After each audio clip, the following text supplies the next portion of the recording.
안녕하세요. 김용업의 성공재테크 김종갑입니다. 좋아요, 구독 부탁드립니다. 천정부지로 치솟는 서울아파트, 앞으로 어떻게 될지 그리고 어떻게 해야 할지 그 확실한 해법을 제시해 드리겠습니다. 오늘의 주제, 서울아파트 일본처럼 50% 폭락 위험성이 있다. 일본처럼 폭락 위험성이 충분히 있습니다. 화면 한번 보실까요? 서울아파트 일본처럼 50% 폭락 위험성이 있다. 일본 부동산과 한국 부동산 가격 지수를 비교했을 때 왼쪽은 토지고요. 오른쪽은 실물 부동산입니다. 토지 보면 일본은 1949년부터 1989년까지 여기 보시면 엄청나게 집값이 올라가고 있죠. 토지값이 이렇게 쭉 지금 올라가고 있습니다. 엄청나게 올라가고 있는데 우리나라의 경우는 1964년부터 2013년까지 약 83배나 뛰었네요. 보시면 실질적으로 어마무시하게 뛰었죠. 49년간 83배, 일본은 40년간 52배. 그런데 여기서 이제 알 수 있는 게 하나가 있어요. 일본은 1989년 이제 프라자 합의 91년, 자 이때를 정점으로 해가지고 쭉 추락을 많이 합니다. 그래서 이렇게 추락하는데 우리나라는 추락한 적 없이 그냥 지금까지도 신고가 찍고 하고 있어요. 그러니까 사실상 국민소득 대비 땅값 거품은 우리나라가 몇 배가 심한지 추정도 어렵습니다. 그 다음에 오른쪽 보시면 이번에는 주택을 보자고요. 주택을 보면 일본과 한국의 월별 주택가격지수 비교. 먼저 이게 서울이에요. 서울. 100을 기준으로 해서 서울은 계속 이렇게 올랐네요. 엄청나게 올랐죠. 이렇게. 그리고 이거 전국입니다. 근데 일본 한번 볼까요? 일본은 이게 정점을 찍은 다음에 91년에 정점을 찍은 다음에 쭉 하락하고 있어요. 지금 19년, 21년까지 이렇게. 요즘 최근에는 약간 올라오고 있는데 세 발이 피죠.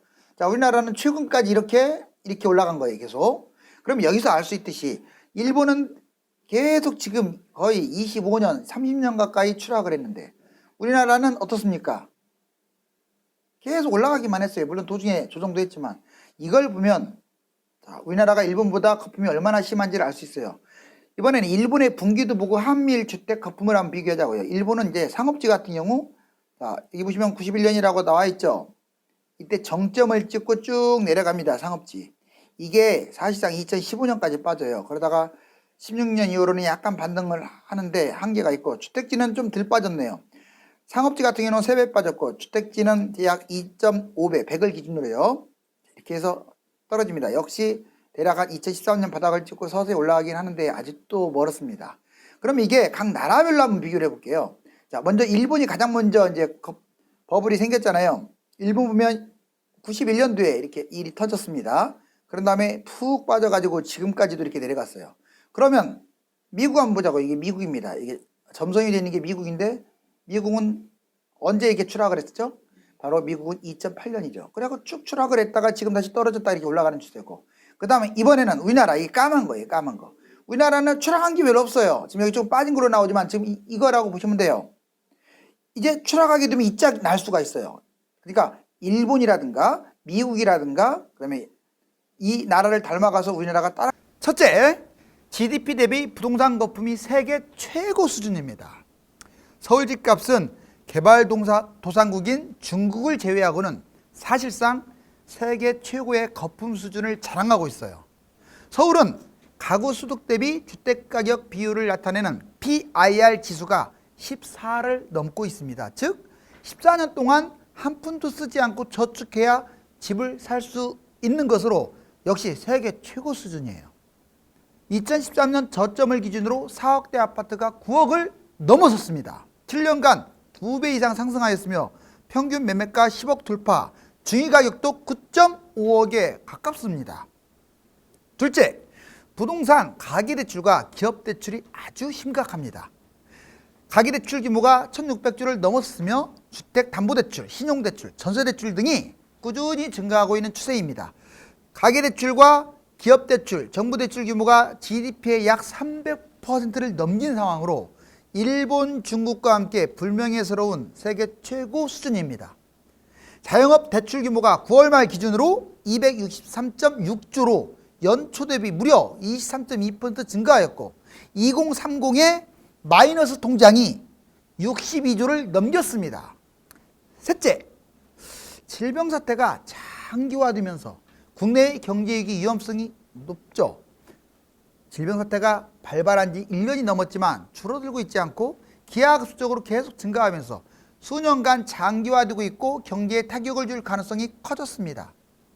중국 달러 채권 디폴트 규모 약 120억 달러로 2019년에 무려 3배입니다.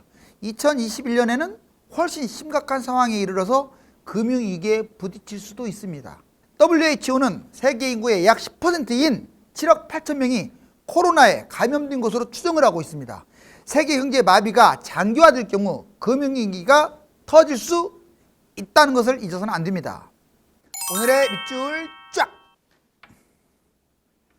첫째, GDP 대비 부동산 거품 세계 최고 수준이다. 둘째, 부동산 가계대출과 기업대출이 아주 심각하다. 셋째, 질병 사태 장기화로 국내외 경제 위기 위험성이 높다.